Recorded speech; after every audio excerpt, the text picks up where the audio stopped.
What's up, guys? Welcome to Reality's Modern Warfare 2 Playbook.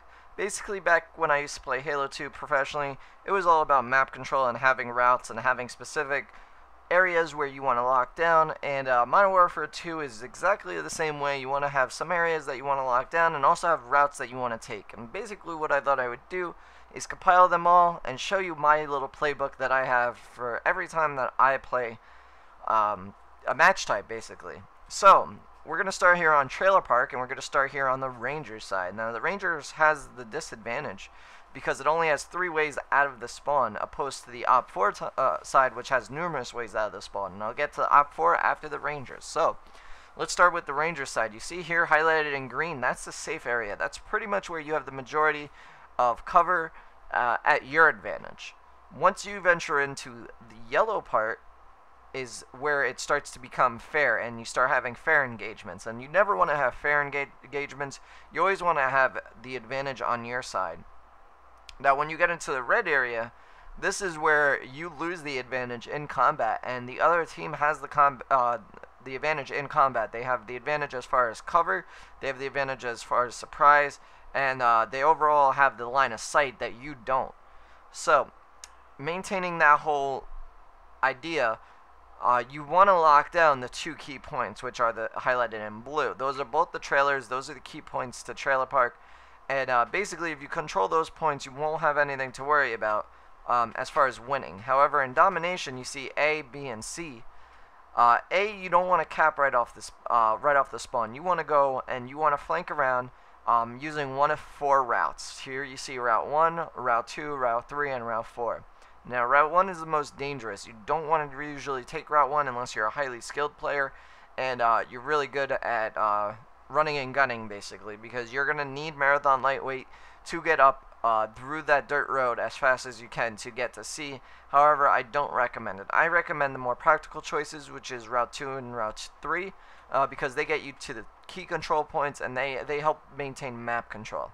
But you do want somebody running Route 4. The reason being is because Route 4 has the most practical choice as far as flanking around the enemy, getting to C, capping it, and flipping the spawn. From that point, you can take B. B is not something that I would have taken off spawn. I would wait till I get C, because if you take B and say the other team comes down from C, they cap C, and then they push you back and they kill you, and then they take B, you're going to be at a disadvantage because now they have both points. So what you want to do is you want to immediately go around to C, cap it, and then work on B, and hopefully the enemy team will make the mistake of taking A.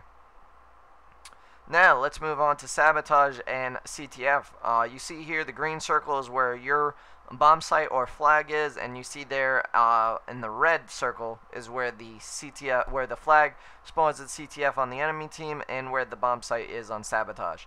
Now you could still take one of the 4 routes. The easiest routes that I would take is Route 2 and 3 if you want to be more of a supportive player.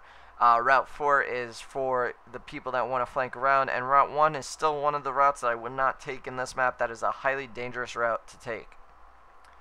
And that's pretty much it for that. You just want to use those routes, Route 2, Route 3, and Route 4. In Demolition, you see here A is very close to Route 2, and B is on the Route 1 side. Now, I don't suggest using Route 1 to get to B. Use Route 4, Route 3, or Route 2, flank around the enemy is the more practical choice, but you do want to take B out as fast as possible in Demolition, because you are at a disadvantage if you take A, because then the main focus of the enemy team will be on B, and they will lock it down because they do spawn closest to it. I would say you have about an 80% success, or a 20% success rate when you're going for B after you already get A. So you definitely want to be careful of that. The enemy team definitely has the higher success rate versus you in that situation. Unless you are highly skilled players with a highly skilled team, you do want to get B first. As far as Search and Destroy, A is the easiest bomb to plant. However, watch out for the enemy team being in either of the trailers, because those are usually the points where people like to go kind of sit at. So what I like to do is throw smoke. I run Route 2, I throw smoke over to B, then go to A and plant the bomb if I'm the one with the bomb. However, if I'm not, I'll still go into either trailer and maintain that, or you can run Route 4, flank around the enemy, and there you go. So let's move on to the Op4 side. Op4 side is basically the side that you want to have.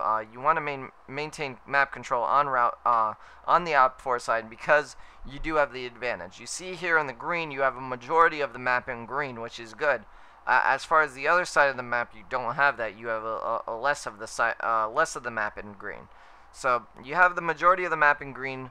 Then yellow, you have a lot of yellow. You have very little red. The red is pretty much the area that you just want to stay out of if you're playing domination, because as you can see, you have C and B both to your advantage without pretty much any issue of getting there. You could run one of many different routes as you see here, but the more practical routes are these: Route 1, Route 2, Route 3, and Route 4. Basically, I run Route 2 and Route 3, yet again, pretty much the same thing off Rangers, but it's basically opposite. Route 4 is the dangerous route to take. However, you do have a little bit more cover coming from this end than you do the other, and Route 1 is the more practical choice for flanking around the enemy. But do be careful, there will be many engagements where the red area is around the 3 routes, but the enemy team, as you can see, only has 3 ways out of their spawn, which is perfect for spawn trapping on this map if you're playing domination. So now let's get into CTF and sabotage. As you can see, your flag and your bomb site is the green, and theirs is the red circle.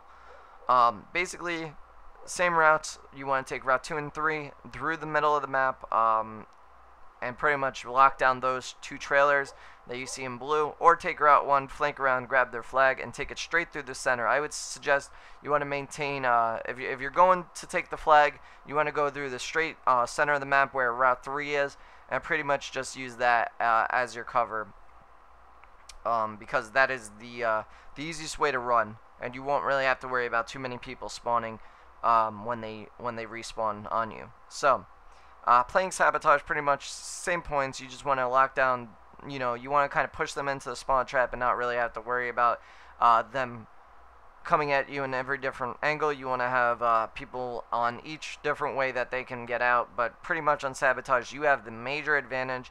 If you lose on sabotage starting on this side, you're pretty bad, because you have the advantage on this map if you spawn up 4.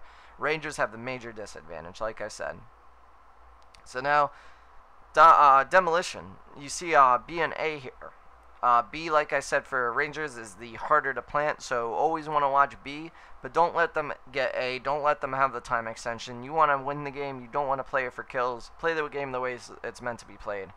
And then as far as search, always maintain Route 2 and Route 3 to maintain A, and Route 4 to maintain B. Route 4 you can stop right around B and just kind of chill there and wait for the enemy team to come, but search and destroy, really there's a lot of strategy involved, but that's really on-the-go strategy. You have to use major communication to win search and destroy. So that's pretty much it for Reality's Playbook. I hope you guys enjoyed this.